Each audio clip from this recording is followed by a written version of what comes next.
It really feels like American democracy is at a crossroads, doesn't it?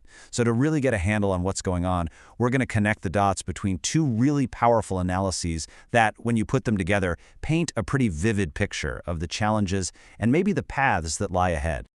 So let's kick things off with a big, central question.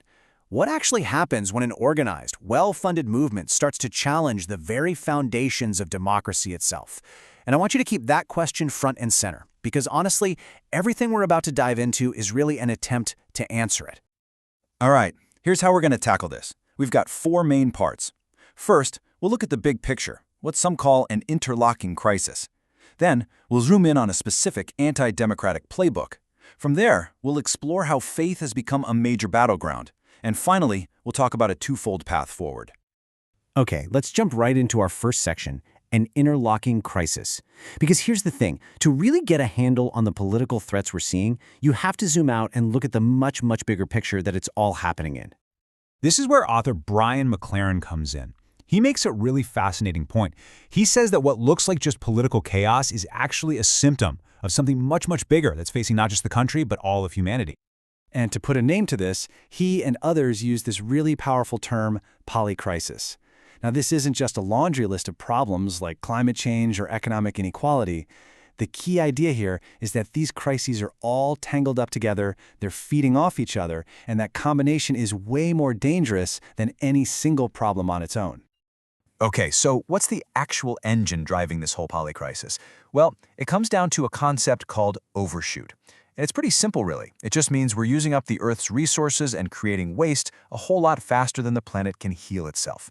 And that imbalance, that fundamental stress on the system, just makes every other problem we have, social, political, you name it, that much harder to solve. So you might be asking, okay, a huge global crisis. How does that connect to what's happening politically right here in the U.S.? Well, that's a great question, and it brings us right to Section 2 and the work of investigative journalist Katherine Stewart, who has mapped out what she calls the anti-democratic playbook.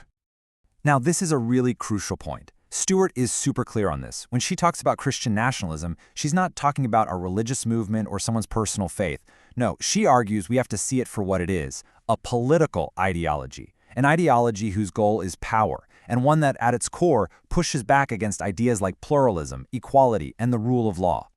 And Stewart, she's done the work. She's broken down this movement into four key parts, and it's really organized. First, you've got the funders, a small circle of wealthy donors pushing for deregulation. Then you have the thinkers, the ones who create the ideological justifications. Next are the pastors, who act as political organizers from the pulpit. And finally, you have the foot soldiers, the base that's fired up by all the culture war issues. And it's not random. This movement follows a really clear four-step playbook for gaining power. Step 1, use culture wars to divide everybody. Classic divide and conquer. Step 2, spread what she calls programmatic disinformation. Basically, create fear and confusion on purpose. Step 3, work to capture key public institutions. Think schools, courts, election boards. And Step 4, and this is a big one, just systematically ignore the rule of law, making it seem like the rules don't matter anymore. To see just how this works in the real world, Stewart shares this incredible story. She's at a Moms for Liberty conference, and she meets this woman who tells her she got involved because she found Anne Frank's diary in her kid's school library. So Stewart asks what was the problem, and the woman says, the lesbian scene. Now, of course, there is no lesbian scene in Anne Frank's diary at all. She had been mobilized by a complete falsehood, a lie specifically designed to create outrage and push her into action. And that story, that mobilization, brings us right to our third section, faith as a battleground. Because when you dig into it, you see that at the heart of this whole thing are two completely different competing visions for what faith is even for in our society. And this is where it gets really interesting, because our two experts give us two totally different lenses to look at this.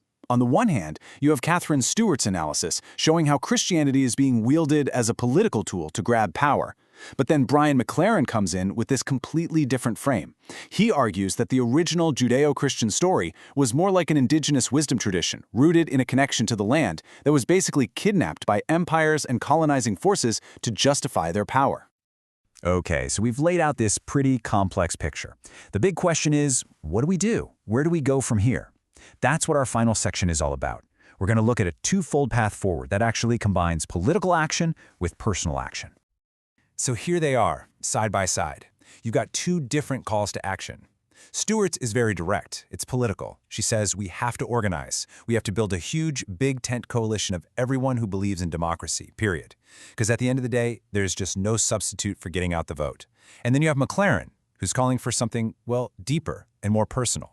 He's saying, find your people, talk about what's happening, get back out in nature, and build up that inner strength and courage through your own spiritual practice. So the main takeaway here, the real synthesis of these two ideas, is that this isn't an either-or situation. You don't have to choose one. It's about both and. We absolutely need that external organizing to protect our democratic systems right now. But we also need that deep internal work to build up our own resilience and figure out what values we want to build our future on. And you know, Brian McLaren brought up this quote from Václav Havel that just hits the nail on the head here. Hope is not the certainty that things will turn out as we wish. Hope is the confidence that some things are worth doing no matter how they turn out. In other words, hope isn't just sitting back and wishing for the best. It's the active belief, the conviction that fighting for these things is worth it no matter what. The struggle itself is what matters. And all of this leaves us with one final and I think really crucial question to chew on. How do we, in our own lives, balance that urgent, necessary work of political organizing for today with that deep, essential work of personal and spiritual renewal for tomorrow? Finding that balance? Well, that might just be the defining challenge of our time.